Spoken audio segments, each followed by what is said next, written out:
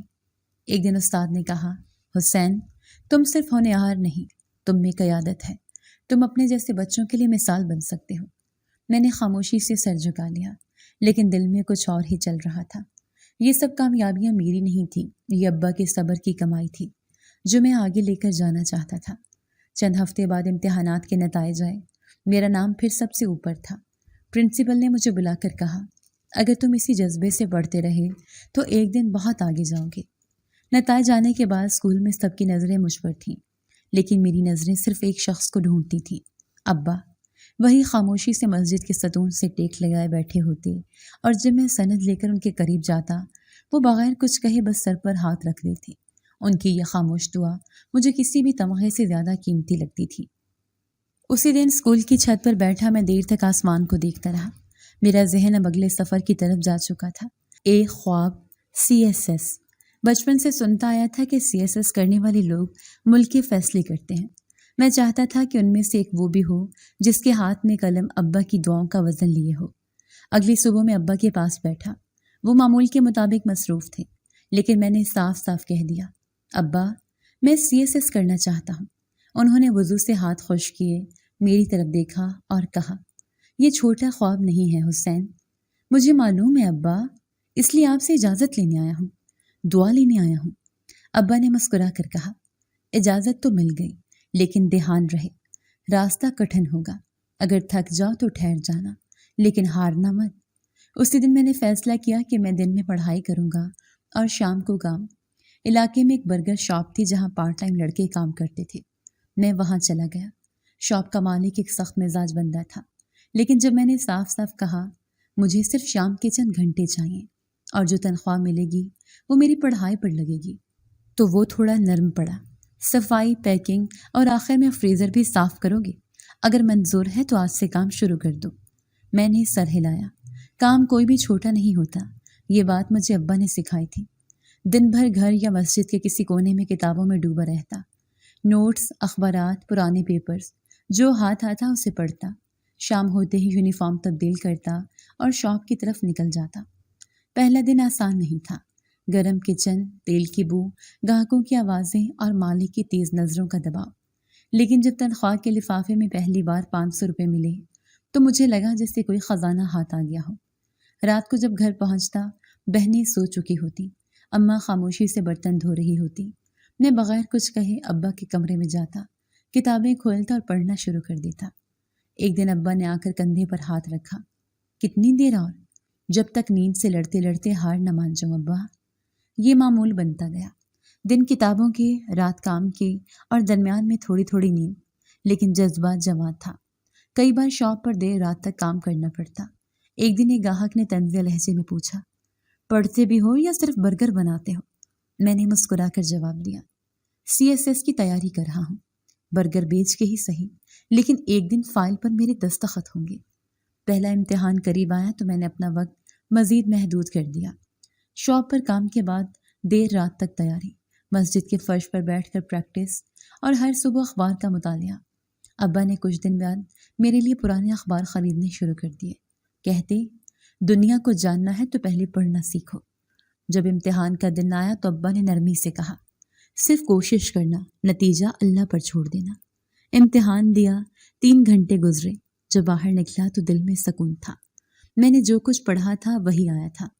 کئی دوسرے لڑکے باہر شکایات کر رہے تھے، لیکن میں مطمئن تھا۔ انتظار کا دورانیہ ایک اور آزمائش تھا۔ شاپ پر کام جاری تھا، پڑھائی بھی جاری، لیکن اندر سے ایک امید تھی کہ شاید پہلا قدم کامیاب ہو جائے۔ پھر وہ دن آیا جب رزلٹ آیا۔ میں نے ویب سائٹ کھولی، رول نمبر ڈالا اور صفحے پر صرف ایک لفظ تھا، ناکام۔ کچھ لمحوں کے لیے دل رک گیا، ارد گرد کی آوازیں ختم ہو گئی۔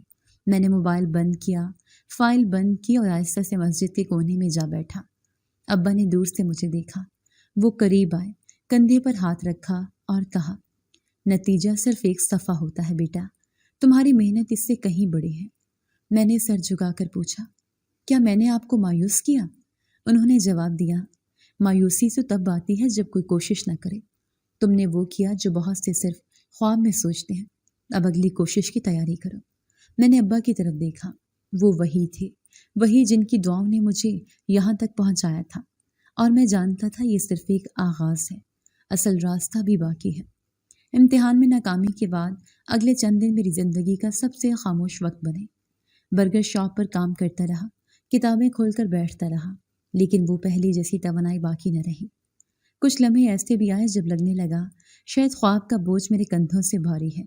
شاپ کے ایک ساتھی نے ایک دن پوچھا، اب کیا ارادہ ہے؟ چھوڑ دو؟ میں نے صرف اتنا کہا، میں کچھ بھی چھوڑ دوں مگر ابا کا یقین نہیں چھوڑ سکتا۔ اس رات ابا مغرب کی نماز کے بعد مسجد کے کونے میں بیٹھے تھے۔ میں ان کے پاس گیا اور بغیر تمہید کے بولا، ابا دوبارہ کوشش کرنا چاہتا ہوں۔ انہوں نے قرآن بند کیا، میری طرف دیکھا اور کہا، ناکامی سے منہ موڑنے والے کامیاب نہیں ہوتے حسین، تم نے راستہ چن لیا ہے، اب اسی پر چلتے رہنا ہے۔ ابا کی بات سنتے ہی میرے اندر کی بجھی ہوئی چنگاری پھر سے دہکنے لگی۔ میں نے ایک قدم اور آگے بڑھایا۔ اب کی بار صرف تنہا تیاری نہیں بلکہ ایک باقاعدہ اکیڈمی میں داخلہ لینے کا فیصلہ کیا۔ اکیڈمی کی فیس کچھ زیادہ تھی، لیکن میں جانتا تھا شاپ سے جو تنخواہ ملتی ہے وہ بمشکل میرے تعلیمی اخراجات میں مدد دے سکتی ہے۔ اس کے باوجود میں نے ہمت نہیں ہاری۔ برگر شاپ کے بعد اب میں نے اتوار کو ایک قریبی اسٹیشنری کی دکان پر جز وقتی کام بھی شروع کر دیا تھا۔ وہاں میں رسیدیں کاٹتا، سامان ترتیب دیتا اور اضافی پیسے جوڑتا۔ اکیڈمی میں داخلے کے دن میں نے جب فیس جمع کروائی تو اندر ہی اندر ایک عجیب سا سکون محسوس ہوا، جیسے کوئی رکا ہوا دریا دوبارہ بہنے لگا ہو۔ پہلی کلاس میں داخل ہوا تو ارد گرد وہی لوگ تھے جن کے خواب میرے جیسے تھے، لیکن ان کی پشت پر وہ سہولتیں تھیں جو میرے پاس کبھی نہ تھیں۔ انسٹرکٹر نے پہلے دن کہا، یہ امتحان صرف علم کا نہیں، برداشت اور استقامت کا بھی ہے۔ جو دیر تک جٹے رہے وہی کامیاب ہوئے ہیں۔ میری زندگی ایک نئے نظام میں ڈھل گئی۔ صبح فجر کے بعد پڑھائی، دن میں اکیڈمی، شام کو برگر شاپ اور پھر رات گئے گھر آ کر ریویژن۔ نیند ایک نعمت بن گئی، لیکن میں نے اسے قربان کر دیا۔ ایک دن اماں نے کہا، بیٹا تھک تو نہیں جاتا؟ میں نے مسکرا کر جواب دیا، جسم تھکتا ہے اماں، لیکن خواب تھکنے نہیں دیتے۔ اکیڈمی کے اساتذہ نے میری لگن جلد محسوس کر لی۔ ایک دن سر نعمان نے کہا، تمہاری باتوں میں خاموشی ہے لیکن تمہاری آنکھوں میں لڑنے کا حوصلہ۔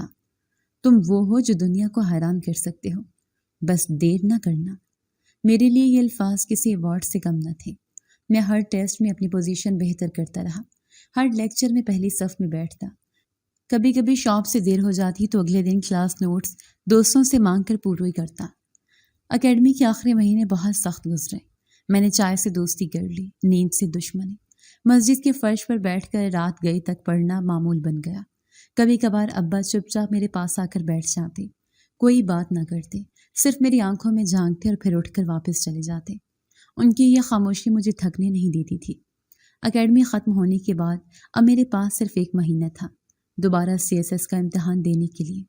میں نے شاپ سے چند دنوں کی چھٹی لی۔ اب ہر دن کا ایک ایک لمحہ قیمتی لگتا، پڑھائی کے سوا اور کچھ نہیں دکھتا تھا۔ اماں اکثر میرے لیے چائے بناتی اور دروازے کے پاس آ کر چپ چاپ رکھ جاتی۔ ایک دن وہ بولی، تم ابا کی طرح ہو، کم بولتے ہو، زیادہ سہتے ہو۔ میں نے ہنس کر کہا، آپ کی دعائیں ہوں تو سہنا مشکل نہیں لگتا۔ امتحان کے دن قریب آئے تو میں نے اپنے سارے نوٹس سمیٹ کر دہرائی شروع کر دی۔ ابا مجھے دیکھ کر صرف ایک دعا دیتی، اللہ تمہارے علم میں برکت دے اور تمہاری نیت میں صداقت۔ میں نے دل سے اس دعا کو پکڑ لیا جیسے اسی میں میری ساری ہمت چھپی ہو۔ دوسری بار امتحان کا دن آیا تو میں پر اعتماد تھا۔ جب پرچہ مکمل کر کے نکلا تو ایک اطمینان ضرور تھا۔ اس بار میں نے اپنی ہر کمزوری پر قابو پایا تھا۔ باقی رب کی مرضی تھی۔ بارش تھمنے کا نام نہیں لے رہی تھی۔ مسجد کی چھت سے پانی کی بوندیں صحن میں گر رہی تھیں اور میں مسجد کے کونے میں بیٹھا وہی پرانا موبائل ہاتھ میں لیے اسکرین پر انگلی رکھے خاموش کھڑا تھا۔ ویب سائٹ آہستہ لوڈ ہو رہی تھی۔ دل کی دھڑکنوں کا شور بڑھتا جا رہا تھا۔ ایک بار آنکھیں بند کی، گہری سانس لی اور جیسے رزلٹ کا پیج کھلا، میرا رول نمبر سبز رنگ میں چمک رہا تھا۔ قبول ہو گیا تھا۔ میں خاموشی سے اٹھا، موبائل جیب میں رکھا اور مسجد کے ستون سے ٹیک لگا کر بیٹھ گیا۔ نہ کوئی نعرہ، نہ کسی کو آواز دی، بس آنکھیں بند کر کے وہ لمحے اپنے اندر جذب کیے جن کی قیمت میں نے ہر رات کی نیند، ہر دن کی مزدوری اور ہر دعا میں ادا کی تھی۔ رات گئے گھر پہنچا۔ اماں برتن سمیٹ رہی تھیں۔ ابا کمرے کے کونے میں بیٹھے سورہ یاسین کی تلاوت کر رہے تھے۔ میں سیدھا ان کے پاس گیا اور چپ چاپ ان کے سامنے بیٹھ گیا۔ انہوں نے تلاوت روک کر مجھے دیکھا، کچھ لمحے مجھے گھورتے رہے، پھر سوال کیا، نتیجہ آ گیا؟ میں نے آہستہ سے کہا، جی ابا۔ پاس ہو گئے؟ جی، اللہ کا شکر ہے۔ ابا کے چہرے پر وہی خاموش مسکراہٹ ابھری۔ انہوں نے کچھ نہیں کہا، صرف قرآن کو بند کر کے اپنی گود میں رکھا اور میری طرف دیکھتے رہے۔ ابا، اگر آپ کہیں تو سب کو بتا دوں۔ انہوں نے نفی میں سر ہلایا۔ نہیں حسین، ابھی نہیں۔ یہ کامیابی صرف تمہاری نہیں، یہ اس اللہ کی طرف سے ہے جو خاموش دعاؤں کو سنتا ہے۔ خاموشی میں برکت ہے، شور میں نہیں۔ میں نے کوئی بحث نہ کی۔ ان کے ہر فیصلے میں مجھے ایک راز نظر آتا تھا۔ اگلے دن برگر شاپ کے مالک کے پاس جا کر میں نے کام چھوڑنے کا کہا۔ وہ حیرت سے بولا، کچھ ہوا ہے کیا؟ کوئی اور جگہ مل گئی؟ میں نے مسکرا کر کہا، جی، ایک اور جگہ مل گئی ہے، تھوڑی بڑی ہے۔ ٹریننگ کا لیٹر ایک ہفتے بعد موصول ہوا۔ سینٹر لاہور میں تھا۔ پہلی بار شہر سے باہر جا رہا تھا۔ ابا دروازے تک مجھے چھوڑنے آئے۔ اماں نے شال میرے کندھوں پر رکھی اور خاموشی سے ماتھے پر ہاتھ رکھا۔ ٹریننگ سینٹر میں قدم رکھتے ہی ایسا محسوس ہوا جیسے سب کچھ نیا ہے، لیکن اندر وہی پرانا حسین ہے۔ وہاں میرے جیسے بہت سے تھے، کچھ خود اعتماد، کچھ نروس، کچھ ضرورت سے زیادہ بولنے والے، لیکن میں سب میں الگ اس لیے تھا کیونکہ میرے پاس الفاظ کم تھے اور تجربہ زیادہ۔ پہلا دن ہی سخت تھا، physical drill, class room lectures, task management, لیکن میری سب سے بڑی تیاری وہ راتیں تھیں جو مسجد کے فرش پر گزری تھیں۔ دوسرے کیمپرز کے لیے شاید یہ سب ایک چیلنج تھا، میرے لیے یہ ایک اور سچ کا میدان تھا۔ 3 مہینے کی ٹریننگ مکمل ہوتے ہی میری پوسٹنگ کا لیٹر ملا، اسسٹنٹ کمشنر ضلع شیخوپورہ۔ ہاتھ کام پہ نہیں، مگر دل کسی اور ہی دنیا میں تھا۔ یہ وہی مقام تھا جس کے بارے میں نے اماں سے کہا تھا، کسی دن ہماری چھت پکی ہوگی اور ابا کی آنکھوں میں صرف سکون ہوگا۔ واپسی پر گھر پہنچا تو اماں دروازے پر کھڑی تھی۔ انہوں نے شال تھامی اور ابا پچھلے کمرے سے باہر نکلے۔ میں نے کاغذ ان کے ہاتھ میں دیا۔ وہ کچھ دیر اسے دیکھتے رہے، پھر خاموشی سے اندر جا کر جائے نماز بچھائی، سجدے میں سر رکھا اور دیر تک وہیں پڑے رہے۔ حسین، اب تم اسسٹنٹ کمشنر ہو؟ جی ابا، لیکن میں وہی بیٹا ہوں جو آپ کی انگلی پکڑ کر مسجد آیا کرتا تھا۔ ابا نے مجھے سینے سے لگایا اور کہا، بیٹا، کبھی عہدے کو دل میں نہ بٹھانا، ورنہ تم وہ کھو دو گے جس پر یہ سب ملا ہے۔ عاجزی باقی رہی تو رب مزید عطا کرے گا۔ کمرے میں ایک عجیب سی خوشبو پھیل چکی تھی، وہ شاید ان دعاؤں کی تھی جو برسوں سے سجدوں میں مانگی گئی۔ میں نے ابا سے کہا، آپ اور اماں شہر میں آ جائیں، نیا گھر مل گیا ہے، بڑی جگہ ہے۔ ابا نے نفی میں سر ہلایا۔ یہ مسجد ہی میری دنیا ہے حسین، تمہارا ہر کامیاب قدم میرے لیے نئی دنیا ہے۔ میں نے کچھ نہ کہا، بس ان کی پرانی جے نماز کو چوم لیا۔ وہ میری زندگی کا وہ واحد کاغذ تھی جس پر رب نے میری کامیابی لکھ دی تھی۔ کامیابی کا سورج نکل چکا تھا، لیکن روشنی وہی تھی جو ابا کی آنکھوں سے آ رہی تھی۔ اور میں جانتا تھا، میں چاہے کسی بھی کرسی پر بیٹھوں، میرے کندھے پر جو ہاتھ ہے وہی اصل طاقت ہے۔ چند ہفتے ہو چکے تھے، میں اپنی نئی ذمہ داری میں پوری طرح مصروف ہو چکا تھا۔ دفتر، فیلڈ، اجلاس اور ان کے بیچ کہیں اب بھی وہی مسجد، وہی چھت، وہی 2 کمرے ذہن میں تازہ رہتے۔ روزانہ فائلوں کے درمیان جب کبھی تھکن محسوس ہوتی، میں آنکھیں بند کر کے ابا کی مسجد میں بیٹھنے والی تصویر ذہن میں لے آتا اور سب ٹھیک ہو جاتا۔ ایک دن دفتر سے واپسی پر ابا دروازے پر کھڑے ملے، چہرے پر سنجیدگی تھی۔ کچھ بات کرنی ہے حسین؟ ہم بیٹھے۔ اماں چپ چاپ پانی لے آئے اور پھر دروازے کے پاس بیٹھ گئی۔ ابا نے آہستہ سے کہا، محلے کا ایک پرانا جاننے والا ملا تھا، اس نے بتایا کہ تمہارے دادا بیمار ہیں، فالج ہو گیا ہے۔ میں نے ان کی طرف دیکھا۔ چلے نا ابا، دیکھ لیتے ہیں، شاید اب ان کا دل بدل گیا ہو۔ ابا خاموش رہے، کچھ لمحے کے بعد بولے، میں نہیں جانتا کہ ان کے دل میں میرے لیے کچھ بچا ہے یا نہیں، لیکن تم کہو گی تو چلیں گے۔ اگلی شام ہم دونوں روانہ ہوئے۔ پہلی بار میں اس گھر جا رہا تھا جہاں سے ابا کو نکالا گیا تھا۔ راستے میں ابا زیادہ تر خاموش رہے۔ میں ان کی خاموشی کو سننے کی کوشش کرتا رہا، لیکن وہ کسی کتاب کی ایسی سطر تھے جو پڑھی جا چکی ہوں مگر پھر بھی یاد نہ آئے۔ بنگلہ خاصا بڑا تھا، گیٹ کے باہر ایک چوکیدار کھڑا تھا۔ اس نے ہمیں دیکھا اور اندر جا کر اطلاع دی۔ کچھ دیر بعد ایک نوکر باہر آیا اور کہا، اندر آ جائیں، بڑے صاحب کمرے میں ہیں۔ ہم اندر داخل ہوئے۔ ہر دیوار پر قیمتی فریم، ہر کمرے میں نفیس فرنیچر اور ہر قدم پر ایک اجنبیت کا احساس۔ ابا کی نظریں جھکی ہوئی تھیں، میں ان کے ساتھ قدم بقدم چلتا رہا۔ ڈرائنگ روم میں داخل ہوتے ہی دادا ایک ویل چیئر پر بیٹھے نظر آئے۔ چہرہ کمزور تھا، آواز نہیں نکل رہی تھی۔ ایک طرف چچا صوفے پر بیٹھے تھے۔ ہمیں دیکھتے ہی ان کے چہرے پر وہی پرانا طنز ابھرا۔ اوہ مولوی صاحب، اب تو بیٹا کمشنر بن گیا ہے، تو کیا اب ابا کی یاد آ گئی؟ ابا خاموش کھڑے رہے۔ میں آگے بڑھا۔ ہم صرف حال چال پوچھنے آئے ہیں، دادا کی طبیعت سن کر آیا ہوں۔ چچا ہنس پڑے۔ کیا کر لو گے آ کے؟ دعا پڑھ کر دوا کی جگہ دو گے؟ تم لوگوں کو بھیک میں زندگی ملی ہے، اسی میں خوش رہو۔ میں نے بمشکل خود کو روکا۔ ابا نے ہاتھ سے مجھے پیچھے کیا۔ ہم کسی بھیک کے لیے نہیں آئے، بس یہ جاننے کی کہ وہ زندہ ہیں یا نہیں۔ چچا اٹھے، غصے سے بولے، نکل جاؤ یہاں سے، تم لوگ یہاں کے نہیں، اور یہ مت بھولو کہ تم ہمارے نام سے جڑے ہو، چاہو یا نہ چاہو۔ میں خاموش رہا، صرف دادا کی طرف دیکھا۔ ان کی آنکھوں میں نمی تھی۔ وہ بول نہیں سکتے تھے لیکن وہ آنکھیں کچھ کہہ رہی تھیں۔ وہ کچھ کہنا چاہ رہے تھے لیکن زبان ان کا ساتھ نہیں دے رہی تھی۔ ابا، میں نے آہستہ سے کہا، یہ وہی دادا ہیں جنہوں نے آپ کو نکالا تھا، لیکن آج ان کی آنکھیں سب کچھ مان رہی ہیں۔ چچا نے دروازہ کھولا۔ نکل جاؤ یا میں نوکروں کو آواز دوں۔ ابا نے پیچھے مڑ کر صرف ایک جملہ کہا، ہم آئے تھے انسان بن کر، گواہی دے کر جا رہے ہیں کہ ہم انسان ہی رہیں گے۔ نوکروں نے ہماری طرف قدم بڑھائے۔ میں نے دانت پیسے، مٹھیاں بند کی، لیکن ابا کا ہاتھ میرے بازو پر تھا۔ ہم واپس نکل آئے۔ دروازہ پیچھے سے بند ہو گیا اور وہی ماضی پھر سے سامنے کھڑا ہو گیا، خاموش، تلخ، مگر سچ۔ گھر واپس آ کر میں نے اپنے کمرے کا دروازہ بند کر لیا۔ دیر تک چھت کو تکتا رہا۔ اماں نے دستک دی۔ بیٹا، کھانا لگا دیا ہے۔ نہیں اماں، بھوک نہیں ہے۔ ابا مسجد کے صحن میں بیٹھے تھے۔ میں ان کے قریب جا بیٹھا۔ ابا، اتنا سب کچھ سہ لینے کے بعد آپ نے پھر بھی زبان بند رکھی، کیوں؟ انہوں نے فقط ایک لفظ کہا، صبر۔ میں نے ان کی طرف دیکھا۔ یہ صبر آپ کو کہاں سے ملا ابا؟ جب انسان کو اپنا سب کچھ اللہ پر چھوڑ دینا آ جائے تب صبر پیدا ہوتا ہے۔ میں نے سوچا شاید یہی وہ اصل کامیابی ہے جس کا امتحان میں نے کبھی نہیں دیا۔ میرے لیے فائلیں، آفس، اختیار، اور ابا کے لیے صرف صبر۔ دادا کی آنکھوں میں جو محبت تھی وہ مجھے آج تک نہیں بھولی۔ ایک چپ، ایک التجا۔ شاید وہ بھی کچھ کہنا چاہتے تھے، شاید پچھتاوا تھا، لیکن بعض اوقات وقت بولنے سے پہلے چھین لیا جاتا ہے۔ دفتر میں وہ دن نسبتاً معمولی تھا۔ میٹنگز ختم ہو چکی تھیں اور میں روز کی طرح فائلوں کے ڈھیر میں سے چن کر دیکھ رہا تھا۔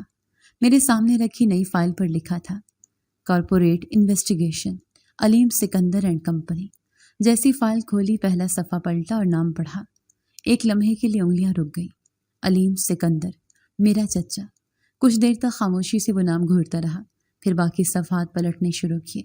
اندر درج حقائق میرے لیے اجنبی نہیں تھے، لیکن یہ جاننا کہ سارا کاروبار غیر قانونی سرگرمیوں کا گڑھ بن چکا ہے ایک الگ چونکانے والی بات تھی۔ آمدنی چھپائی گئی تھی، ٹیکس ریکارڈ میں جعل سازی، درآمد شدہ مال کی اصل قیمت کم دکھانا اور ملازمین کے نام پر جعلی کمپنیوں سے رقم نکلوانا۔ تمام ثبوت موجود تھے۔ میں نے فائل بند کی، گہری سانس لی اور کرسی سے اٹھ کر کھڑکی کے پاس جا کھڑا ہوا۔ نیچے سڑک پر روزمرہ کی چہل پہل جاری تھی۔ میں دیر تک باہر دیکھتا رہا، جسے فیصلہ کرنے کے لیے وقت کو روکنے کی کوشش کر رہا ہوں۔ پھر خود سے کہا، یہ وہی علیم سکندر ہے جس نے ابا کو دروازے سے دھکے دے کر نکالا تھا، مگر اب میرے سامنے ایک رشتہ دار نہیں، ایک مجرم ہے۔ اسی لمحے اینٹی کرپشن ونگ سے رابطہ کیا، پولیس کے سینئر افسر کو بھی ساتھ رکھا۔ چھاپا کل صبح لگے گا، تمام ٹیم وقت پر پہنچے گی، دستاویزات مکمل ہیں۔ جی سر، تیار رہیں گے، افسر نے مختصر جواب دیا۔ اگلی صبح میں نے سرکاری گاڑی نہیں لی، عام لباس پہنا، ٹیم کے ساتھ خود چلا۔ چچا کے دفتر کے سامنے کھڑے ہو کر میں نے آخری بار کاغذ دیکھا۔ سب کچھ واضح تھا۔ دفتر کے گیٹ پر پہنچتے ہی میں نے ہاتھ سے اشارہ کیا، اندر جائیں، باہر کا راستہ بند کر دیں۔ کوئی کاغذ، کوئی بندہ باہر نہیں جانا چاہیے۔ ہم جیسے اندر داخل ہوئے، چچا سامنے میز پر بیٹھے سگریٹ سلگا رہے تھے۔ دروازہ کھلا تو انہوں نے چونک کر ہماری طرف دیکھا۔ ارے یہ کون ہے؟ پھر مجھے پہچانتے ہی طنزی انداز میں بولے، اوہ فقیر کا بیٹا، تم یہاں کیا کر رہے ہو؟ میں آگے بڑھا، خاموشی سے فائل ان کے سامنے رکھی۔ یہ کیا بکواس ہے؟ کس کی اجازت سے اندر آئے ہو؟ دفتر ہے یہ، کوئی بازار نہیں۔ پولیس اور اینٹی کرپشن ٹیم اندر آ چکی تھی۔ ایک افسر نے چچا کو نوٹس تھمایا، یہ سرچ وارنٹ ہے، آپ کے خلاف باضابطہ شکایت ہے، سرکاری ریکارڈ میں جعل سازی اور مالی بدعنوانی کے الزامات کے ساتھ۔ چچا کا چہرہ سرخ ہو گیا۔ تم ہوتے کون ہو مجھے گرفتار کرنے والے؟ میں نے پرسکون لہجے میں کہا، اسسٹنٹ کمشنر حسین احمد، قانون کے نمائندے۔ چند لمحے کو کمرے میں خاموشی چھا گئی۔ چچا نے کہہ لگایا، یہ دن بھی دیکھنا تھا کہ میرے بھائی کا بیٹا مجھے ہتھ کھڑی لگوائے گا۔ میں نے پیچھے کھڑے افسر کو دیکھا۔ کارروائی شروع کریں، تمام کمپیوٹرز، فائلز اور بینک سٹیٹمنٹ ضبط کی جائے۔ چچا بھڑک اٹھے، میں تمہیں دیکھ لوں گا، تم نے غلط وقت چنا ہے حسین۔ میں نے صرف ایک جواب دیا، آپ کا وقت ختم ہو چکا ہے چچا، یہ آپ کے ظلم کا نہیں، انصاف کا وقت ہے۔ چند لمحوں میں دفتر کے اندر افسران نے قبضہ جما لیا۔ کمپیوٹر بند کیے گئے، فائلز پیک کی گئیں اور ملازمین الگ الگ پوچھ گچھ شروع ہو گئی۔ چچا کو پولیس والے لے جانے لگے تو وہ پھر بولے، میرے باپ کا نام جانتے ہو؟ تمہارا خون ہم سے ہے۔ میں نے ان کی طرف دیکھا۔ میرا خون سچائی کا پابند ہے، رشتہ صرف سچ کے ساتھ ہے۔ چچا کو گاڑی میں بٹھایا گیا، دروازہ بند ہوا اور قافلہ روانہ ہو گیا۔ واپس دفتر آ کر میں نے مسجد کا رخ کیا، وضو کیا اور 2 نفل ادا کیے۔ سجدے میں دیر تک جھکا رہا، شکر ادا کیا کہ مجھے وہ دن دکھایا جس میں نے سچائی کا ساتھ نبھایا، چاہے اس کی قیمت رشتہ ہی کیوں نہ ہو۔ شام کو ابا دروازے پر بیٹھے تھے، انہیں سب کچھ معلوم ہو چکا تھا۔ میں خاموشی سے ان کے قریب جا بیٹھا۔ انہوں نے میری طرف دیکھا۔ پتہ چلا تم نے انصاف کیا؟ جی ابا۔ کچھ دل کانپا؟ نہیں، لیکن آنکھوں میں ایک پرانا منظر آ گیا تھا جب ہمیں دھکے دے کر نکالا گیا تھا۔ ابا کچھ لمحے خاموش رہے، پھر بولے، تم نے وہ کیا جو میں نہ کر سکا، لیکن فخر اس پر نہیں، فخر اس پر ہے کہ تم نے وہ سب کچھ قانون کے دائرے میں رہ کر کیا۔ یہی وہ مقام ہے جہاں طاقت کی آزمائش شروع ہوتی ہے۔ میں نے سر جھکا کر کہا، یہ طاقت صرف آپ کی دی ہوئی تربیت ہے ابا۔ انصاف کا لمحہ گزر چکا تھا، لیکن میں جانتا تھا اس کے اثرات ابھی باقی ہیں۔ یہ وہ موقع تھا جہاں جذبات نہیں، اصول جیتتے تھے، اور میں چاہتا تھا کہ آنے والے ہر دن میں یہی اصول باقی رہیں۔ دفتر میں سب کی نظریں میرے چہرے پر تھیں۔ کل کے ریڈ کی خبریں پورے ضلع میں پھیل چکی تھیں۔ کچھ لوگ حیران تھے، کچھ متاثر اور کچھ صرف تماشا دیکھ رہے تھے۔ میرے لیے یہ محض ایک کارروائی نہیں تھی، یہ میرے ضمیر کا فیصلہ تھا۔ اینٹی کرپشن ٹیم نے تمام ریکارڈ جمع کر لیا تھا، بینک سٹیٹمنٹس، جعلی رسیدیں اور وہ کاغذات جو برسوں تک چھپائے جاتے رہے۔ اب ہر چیز سامنے تھی۔ اب کارروائی کا اگلا قدم باقی تھا، باقاعدہ گرفتاری۔ کمرہ عدالت میں پیشی کا وقت طے ہوا۔ میں صبح سے عدالت میں موجود تھا۔ پولیس چچا کو بختر بند گاڑی میں لے کر پہنچی۔ ہتھ کڑیوں میں جکڑا وہ شخص جس نے ابا کو فقیر کہا، آج خود قانون کے شکنجے میں تھا۔ عدالت میں کیس پیش کیا گیا۔ سرکاری وکیل نے ثبوت رکھے، دستاویزات پڑھ کر سنائی، بینک ریکارڈز عدالت کے سامنے رکھے گئے۔ چچا کے وکیل نے کوشش کی کہ کیس کو کمزور دکھایا جائے، لیکن ثبوت بول رہے تھے۔ جج نے چند لمحے خاموشی کے بعد کہا، ابتدائی شواہد کی بنیاد پر ملزم علیم سکندر کو ریمانڈ پر اینٹی کرپشن ڈپارٹمنٹ کے حوالے کیا جاتا ہے۔ چچا کو واپس لے جایا گیا۔ جاتے جاتے انہوں نے ایک بار پھر پیچھے مڑ کر کہا، حسین، تم نے آج ایک دن کی جیت حاصل کی ہے، لیکن خاندان میں شکست پیدا کر دی ہے۔ میں نے کوئی جواب نہیں دیا، صرف گردن جھکا کر عدالت سے باہر نکل آیا۔ دفتر واپس پہنچا تو میز پر ایک چٹ پڑی تھی، ابا کی لکھی ہوئی تحریر تھی۔ تمہارا ہر فیصلہ اگر انصاف پر ہو تو سمجھو تم جیت گئے، چاہے لوگ کچھ بھی کہیں۔ ابا، یہ ایک سطح میرے لیے کسی عدالتی فیصلے سے زیادہ بڑی تھی۔ میں نے وہ چٹ اپنی ڈائری میں رکھ لیا اور خود کو یاد دلایا کہ یہ لڑائی کسی ذاتی رنجش کی نہیں، اصول کی تھی۔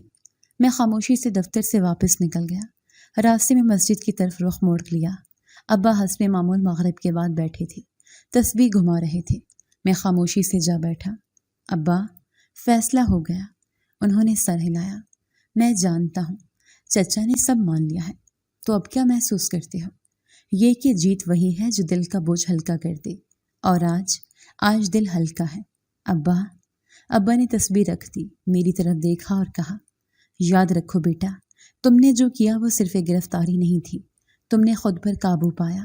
طاقت کے ساتھ عدل قائم رکھنا مشکل ہوتا ہے، تم نے یہ کر دکھایا۔ مسجد کی خاموشی میں ابا کی آواز گونج رہی تھی، آج میں نے اپنے بیٹے کو وہ بنتے دیکھا جو میں خود کبھی نہ بن سکا۔ میں نے کہا، آپ کی دعاؤں کا نتیجہ ہے ابا۔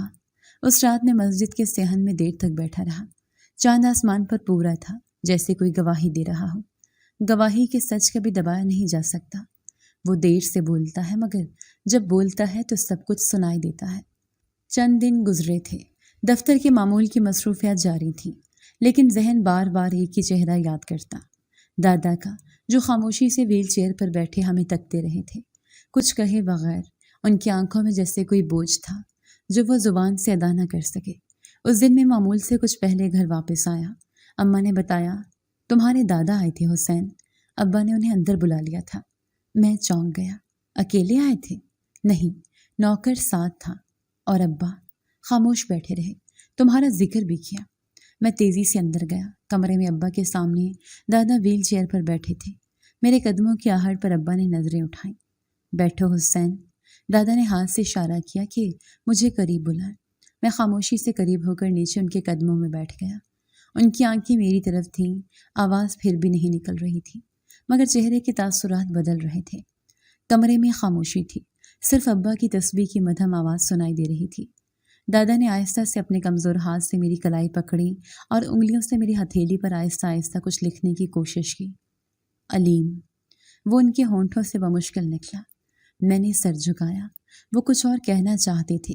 ابا نے قریب ہو کر ان کی پشت ہلائی اور کہا، کہیے، بھائی آپ کے بیٹے ہیں، آپ جو کہیں گے حسین سنے گا۔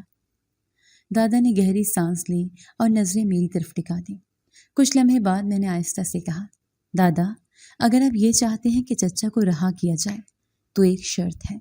ابا نے چونک کر میری طرف دیکھا، لیکن میں بات مکمل کر چکا تھا۔ اگر وہ توبہ کریں تو معافی ممکن ہے۔ دادا کی آنکھوں میں نمی تیرنے لگی۔ شاید وہ یہ سننا چاہتے تھے، شاید اسی امید میں وہ یہاں آئے تھے۔ دادا نے ہاتھ اوپر اٹھایا، آسمان کی طرف اشارہ کیا، جیسے گواہ بنا رہے ہوں۔ میں وعدہ کرتا ہوں دادا، اگر چچا نے خود تسلیم کیا کہ وہ غلط تھے تو میں اپنا اختیار استعمال کروں گا، لیکن انصاف سے پیچھے نہیں ہٹوں گا۔ ابا نے میری بات پر کوئی اعتراض نہیں کیا۔ وہ دیر تک دادا کی آنکھوں میں جھانکتے رہے، پھر آہستہ سے بولے، اب یہ وقت گلے لگنے کا ہے، حساب چکانے کا نہیں۔ پہلی بار میں نے ابا کو اپنے چھوٹے بھائی کا ہاتھ تھامتے دیکھا۔ گلے لگتے ہوئے ان کے آنسو پہلی بار باہر نکلے۔ مسجد کے امام جنہوں نے دنیا کے ہر تانا خاموشی سے سہا، آج اپنے باپ کے سامنے کھڑے تھے، بغیر کسی گلے شکوے کے۔ دادا نے ابا کے کندھے کو تھپتھپایا، جیسے برسوں کا بوجھ اتار دیا ہو۔ اگلی صبح میں نے چچا سے جیل میں ملاقات کی اجازت لی۔ وہ ایک کمرے میں بیٹھے تھے، چہرہ تھکا ہوا، کپڑے سادہ اور آنکھیں سرخ، جیسے غرور کی عمارت اب اندر سے گر چکی ہو۔ میں سامنے کرسی پر بیٹھا، کچھ لمحے خاموشی رہی، پھر وہ بولے، سوچا نہ تھا کہ ایک دن تم سے یوں ملوں گا۔ کسی کا سوچا ہوا اہم نہیں ہوتا چچا، اصل بات وہ ہے جو ہم نے کیا ہوتا ہے۔ وہ سر جھکا کر بولے، میں نے تمہارے ابا کے ساتھ زیادتی کی، تم سب کے ساتھ بھی۔ دولت کے نشے میں جو کچھ بھی کہا کیا آج سب آنکھوں کے سامنے گھومتا ہے۔ میں نے سیدھے ہو کر کہا، میں چاہتا ہوں کہ آپ خود عدالت میں اپنا بیان ریکارڈ کروائیں اور تحریری معافی مانگیں۔ صرف تبھی میں اپنا اختیار استعمال کر کے آپ کی رہائی کی سفارش کر سکتا ہوں۔ چچا نے نظریں جھکائیں، پھر آہستہ سے بولے، مجھے معافی نہیں، موقع چاہیے۔ میں ہر وہ بات تسلیم کرنے کو تیار ہوں جس سے میرے ضمیر کو سکون ملے۔ اسی شام عدالتی وکیل کے سامنے ان کا تحریری اعتراف درج ہوا۔ انہوں نے وہ سب مانا جو فائلوں میں لکھا تھا، اور اس سے بھی بڑھ کر وہ جو کبھی کہا نہیں گیا تھا۔ چند دنوں میں رسمی کاروائیاں مکمل ہو گئیں۔ میں نے سفارش کا خط لکھ دیا اور شرط رکھ دی کہ رہائی کے بعد چچا کو عوامی سطح پر اپنی توبہ کا اعلان کرنا ہوگا۔ چچا کی رہائی کا دن سادہ تھا، مگر ہر آنکھ میں ایک الگ سا انتظار تھا۔ ابا مسجد کے دروازے پر کھڑے تھے، دادا ان کے پہلو میں ویل چیئر پر بیٹھے اور میں کچھ فاصلے پر۔ گاڑی جیسی مسجد کے باہر رکی، ایک خاموشی سی چھا گئی۔ دروازہ کھلا، چچا باہر نکلے، لباس سادہ، چہرہ تھکا ہوا، لیکن پہلی بار ان کی آنکھوں میں جھکاؤ تھا۔ انہوں نے قدم آگے بڑھایا۔ ابا نے کوئی لفظ نہیں کہا، بس آگے بڑھ کر اپنے چھوٹے بھائی کو گلے لگا لیا۔ چچا نے تھوڑا سا ہچکچا کر سینہ تھاما اور پھر خاموشی سے ابا کے کندھے پر سر رکھ دیا۔ ان لمحوں میں شاید برسوں کی دوری کسی ایک سانس میں ختم ہو گئی۔ اس دن کے بعد چچا اکثر مسجد آنے لگے، کبھی صفیں درست کرتے، کبھی وضو کے نلکے کے پاس کھڑے بچوں کو پانی پلاتے۔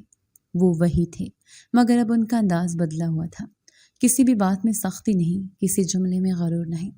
ایک دن ابا کے پاس بیٹھے، انہوں نے کہا، بھائی، میں نے جو کیا اس کی معافی شاید الفاظ سے نہیں عمل سے ہی ممکن ہوگی۔ ابا نے صرف اتنا کہا، رشتہ عمل سے ہی بنتے اور بگڑتے ہیں، ابھی دیر نہیں ہوئی۔ اگلے چند مہینوں میں گھر کا ماحول مکمل بدل گیا۔ دادا کی طبیعت اب بھی نازک تھی لیکن دل ہلکا ہو چکا تھا۔ اکثر وہ حسین کو قریب بلا کر ہاتھ پکڑ لیتے اور آنکھوں سے کچھ کہنا چاہتے۔ ایک دن چچا نے اماں سے بات کی، پھر ابا سے، اور آخر میں مجھے بلایا۔ حسین، میں ایک بات تم سے کرنا چاہتا ہوں۔ جی چچا، کہیے۔ میری بیٹی، وہ زیادہ پڑھی لکھی نہیں لیکن نرم دل ہے، سادہ ہے۔ اگر تم چاہو تو۔ وہ جھجک گئے۔ میں کچھ لمحے خاموش رہا، سوچا وہی شخص جو کبھی ہمارے کپڑوں پر طنز کیا کرتا تھا آج اپنی بیٹی کے رشتے کے لیے نظریں جھکائے بیٹھا ہے۔ چچا، میں انکار نہیں کر رہا، لیکن ایک بات صاف ہے، اگر یہ رشتہ ہوتا ہے تو وہ میری زندگی میں صرف رشتہ نہیں، میری عزت ہوگی۔ چچا کی آنکھیں بھر آئے۔ حسین، تم وہ بن گئے ہو جو میں چاہتا تو کبھی نہ بن پاتا۔ بات گھر میں چلی، اماں خوش ہوئیں۔ سکینہ آپا نے میرے کان میں کہا، آخر تمہیں بھی کوئی مل گیا جو تمہارے غصے کو برداشت کرے گا۔ میں ہنس دیا۔ شادی سادگی سے ہوئی، مسجد میں نکاح اور محلے میں سادہ ولیمہ۔ میری بیوی زینت خاموش طبع، کم گو اور بہت مہربان تھی۔ کتابوں سے زیادہ تعلق نہیں تھا لیکن دل کا ایک صفحہ صاف تھا۔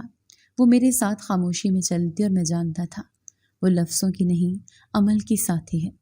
ایک دن رات کو اس نے مجھ سے کہا، میں تمہارے معیار پر پوری نہیں اترتی لیکن وعدہ کرتی ہوں تمہیں کبھی شرمندہ نہیں ہونے دوں گی۔ میں نے اس کا ہاتھ پکڑ کر کہا، میرا معیار وہ نہیں جو دنیا بتاتی ہے۔ میرے ابا نے مجھے سچائی اور صبر سکھایا ہے اور تم ان دونوں میں میری شریک ہو۔ زندگی آگے بڑھتی گئی۔ ابا اب بھی مسجد میں رہتے، شہر میں بڑا گھر ہونے کے باوجود وہ اپنا وہی کمرہ نہیں چھوڑتے تھے۔ میں نے کئی بار کہا، ابا آئے نا، اب سب کچھ بدل گیا ہے۔ انہوں نے مسکرا کر کہا، سب کچھ تمہارے لیے بدلا ہے، میرے لیے اللہ کا وہی کمرہ کافی ہے۔ دادا کی طبیعت دن بدن کمزور ہوتی گئی۔ ایک دن وہ اپنے کمرے میں تھے، میں ان کے قریب گیا۔ انہوں نے آہستہ سے کہا، حسین، اگر میں نے پہلے تمہیں پہچان لیا ہوتا تو شاید میری زندگی مختلف ہوتی۔ میں نے ان کا ہاتھ پکڑا۔ دادا، جو ہونا تھا ہو گیا، اب ہمیں صرف یہ دیکھنا ہے کہ آئندہ ہم کیا کرتے ہیں۔ چچا اب اکثر میرے دفتر آتے، فائلیں صاف کرواتے، پرانے قرضے چکانے میں مدد لیتے اور ہر بار جاتے ہوئے کہتے، میں اب تمہارا محتاج ہوں حسین۔ نہیں چچا، آپ میرے والد کی عمر کے ہیں، اب یہ رشتہ ادب کا ہے، حساب کا نہیں۔ لیکن دل کے کسی کونے میں وہ پرانے لمحے اب بھی زندہ تھے جو مسجد کے دروازے سے دھکے دیے گئے تھے، جب اماں نے 3 دن صرف چاول ابال کر گزارا کیا، جب سکینہ آپا نے کتابیں کپڑے میں لپیٹ کر اسکول جانا سیکھا تھا۔ میں نے سب کچھ معاف کر دیا تھا لیکن کچھ چیزیں یاداشتیں نہیں نکلتی اور شاید نکلنی بھی نہیں چاہیے۔ آج برسوں بعد میں اپنے دفتر میں بیٹھا یہ سب لکھ رہا ہوں۔ ایک جانب میز پر ابا کی دی ہوئی تسبیح ہے، دوسری طرف میرے بیٹے کا اسکول بیگ۔ زینت کھڑکی سے باہر آسمان کو دیکھ رہی ہے جیسے کسی دعا کو چھو رہی ہو، اور میں سوچ رہا ہوں میرے ابا فقیر نہیں تھے، وہ دل سے امیر تھے، اور میں صرف ان کا بیٹا ہوں۔ سچائی، صبر اور دیانت کا راستہ وقتی طور پر کٹھن ضرور ہوتا ہے مگر انجام ہمیشہ کامیابی اور عزت ہوتا ہے۔ اصل دولت رشتوں کی مٹھاس اور کردار کی امیری ہے، نہ کہ مال و دولت کی چمک۔ جی تو دوستو، کیسی لگی آپ کو ہماری آج کی کہانی؟